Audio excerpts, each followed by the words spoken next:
Oikein hyvää päivää Inderes TV:n katsojat. Multitude julkaisi heidän Q1-tuloksen tänään ja mulla on sen tiimoilta yhtiön toimitusjohtaja Antti Kumpulainen haastattelussa. Tervetuloa Antti. Kiitos Soni. Aloitetaan haastattelu sillä, että voisit käydä Q1-kohokohtia omin sanoin läpi. Joo, kiitos. Eli Q1 meillä oli oikeastaan muutama aika tärkeä asia, mitä tuossa äsken kerrottiin. Eli meillä isoina asioina oli, että meidän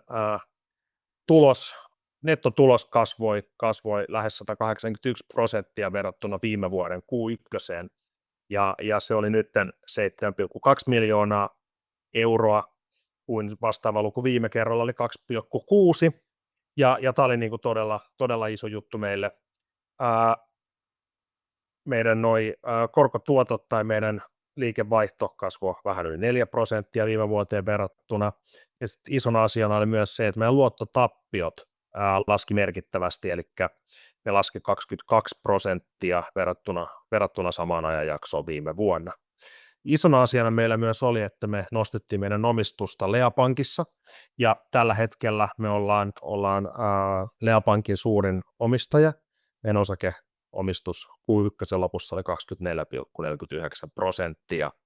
Ja tietysti meille ja sitten teille sijoittajille iso asia on se, että meidän ohjeistus tälle vuodelle oli 23 miljoonaa euroa, ja nyt me tarkennettiin meidän ohjeistusta hieman ylöspäin, ja me annetaan semmoinen vaihteluväli 24 ja 26 miljoonan euron välillä nettotulosta. Ja voin kyllä sanoa, että on itse tosi tyytyväinen Q1, että porukka teki hyvän tuloksen ja saatiin jatkettua sillä momentumilla, mitä meillä viime vuodesta jäi päälle. Jatketaan monista noista teemoista vielä tarkemmin haastattelussa. Mennään vielä vähän tuohon itse Q1-tulokseen. Tosiaan selkeä tulosparannus ja luottotappion varauksia erityisesti onnistuttiin pienentää selvästi. Taustalla oli toki heikompi vertailukausi, mutta jos miettii nyt jatkoa näiden suhteen, niin oletettavasti parannustahti näissä jossain määrin nyt sitten rauhoittuu, vai mitä tästä pitäisi ajatella jatkotrendistä näissä? No sä oot ihan oikeassa, että viime vuoden Q1 luottotappioiden osalta ei ollut paras mahdollinen, ja me tehtiinkin siitä aika nopeita muutoksia heti Q1 aikana, Q2 aikana viime vuonna, ja se niin kuin kantoi hedelmään tälle vuodelle. Mutta me voidaan silti nähdä, että meidän trendi luottotappioissa on ollut viimeiset vuodet todella hyvä, että tämä ei ole mikään yksittäisen kvartaalin asia, vaan me pystytään niin kuin meidän esityksestä tänään myös näkee, ja meillä ollaan tämä trendilinja julkaistu ihan aikaisemminkin ja oikeastaan jatkossakin, niin kyllä meidän trendiluottotappioissa on ollut oikeaan suuntaan menossa. Mutta toki, jos sä vertaat quarter to quarter, year on year, niin sittenhän tietysti niin kuin ehkä yhtä massiivista parannusta ei välttämättä ole odotettavissa siinä puolella. Yes. Yksi merkittävä teema Q1 oli, että julkaisitte liiketoimintayksiköittäin tavoitteet vuodelle 2025.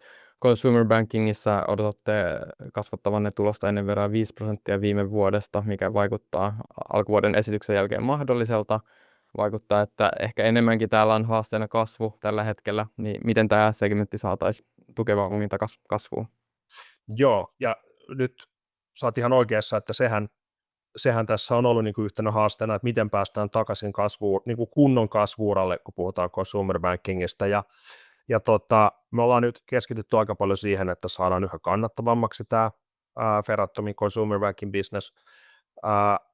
Tämä segmentti tai business line meillä on ollut yhteensä on ollut jo 20 vuotta pystyssä, ja siihen nähden, että pystytään edelleen kasvamaan, on erittäin hyvä suoritus.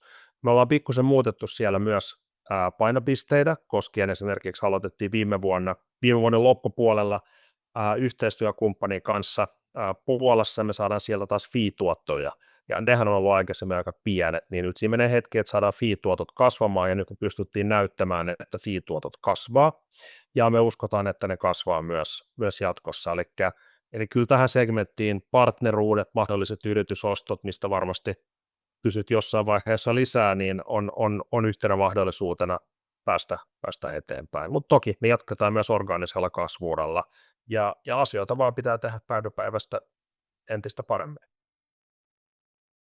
SME Bankingissa eli Capital Boxissa teillä on tarkoitus kasvaa kaksinumeroisesti sekä päästä kannattavaksi H2:lla.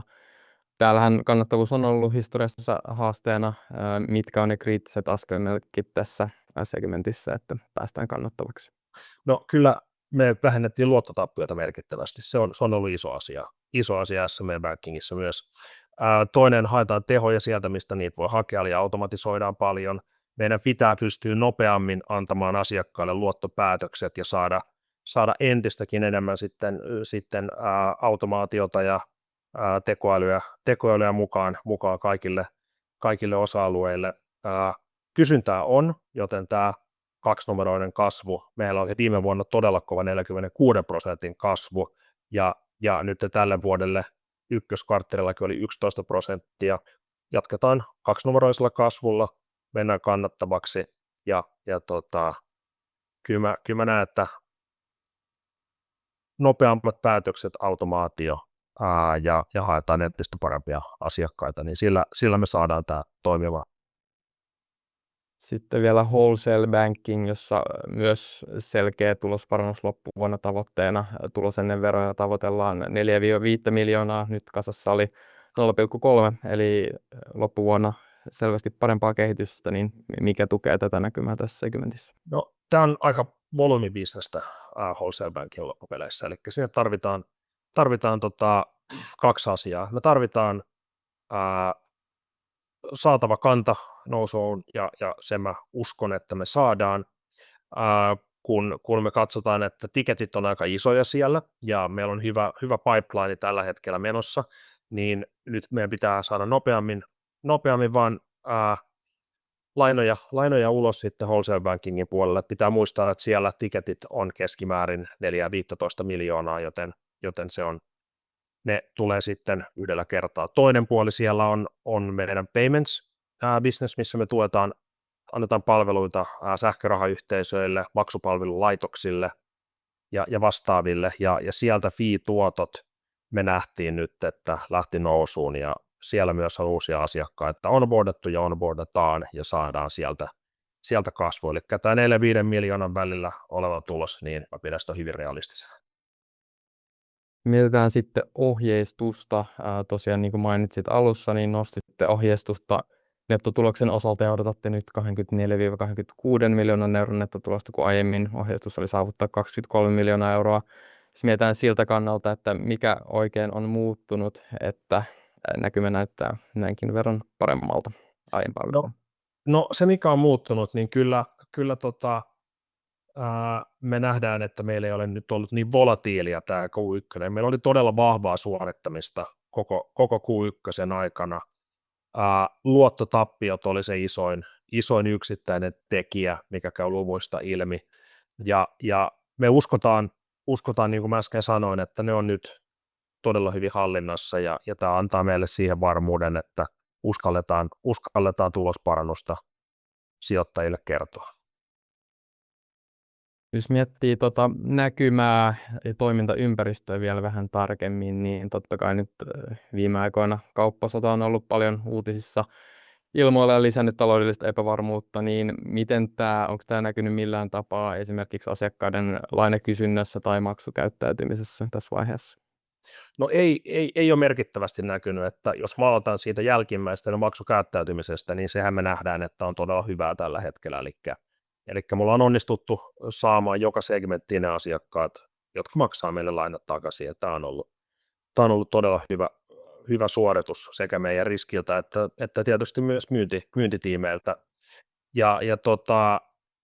Me ei nähdä mitään isoa muutosta kysynnässä kauppasodan takia, mutta toki me seurataan tilannetta tosi tarkasti, ja mikäli me huomataan, että siellä on yrityksiä tai tiettyjä kuluttajasegmenttejä, jotka tästä voisi ottaa osumaan, niin me ollaan kyllä valmiita sitten heti katsomaan, että miten me toimitaan, mutta oikeastaan niin kuin avainasiat on se, että seurataan tilannetta todella tarkkaan, mutta me ei nähdä mitään isompia ongelmia tällä hetkellä asian suhteen.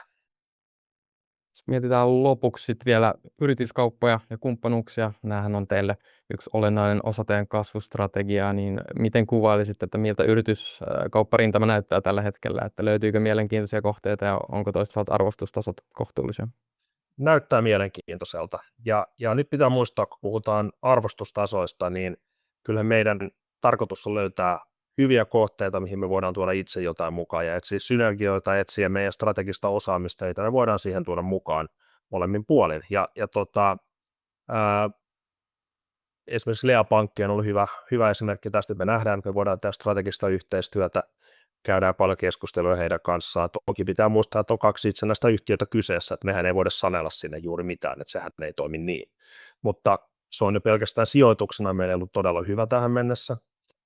Ja kyllä me vastaavia katsotaan ympäri toimialaa, joko portfoliokauppoja, jolla saadaan nostettua lisää kasvua ja sitä kautta tehostaa, eli saadaan sieltä portfolioita sisään, mitä voidaan sitten meidän nykyisellä aika hyvin skaalautuvalla infrastruktuurilla sitten palvella. Arvostustasot mun mielestä on ihan kohdillaan, toki ostajan näkökulmasta, niin ainahan ne voi olla halvempia, mutta tällä hetkellä markkinassa on ihan hyvä fiilis tämän suhteen, että varmasti saadaan asioita eteenpäin. Selvä homma. Voisin tarttua lopuksi ihan vielä tuohon Lea Bankkiin, mistä mainitsitkin tuossa, niin onko tässä vaiheessa vielä, miten strateginen yhteistyö on lähtenyt liikkeelle, onko siellä vielä minkälaista etenemistä? Ei ole vielä mitään semmoista, mitä voidaan julkaista, että käydään paljon keskusteluja tässä vaiheessa niin kuin tutustutaan vasta toisiimme vähän paremmin, että mitä voidaan jatkossa tehdä. Jes, jäädään odottelemaan uutisia tai tapahtumia siltä rintamalta. Kiitos Näin. haastattelusta. Kiitos. Moi. Kiitos.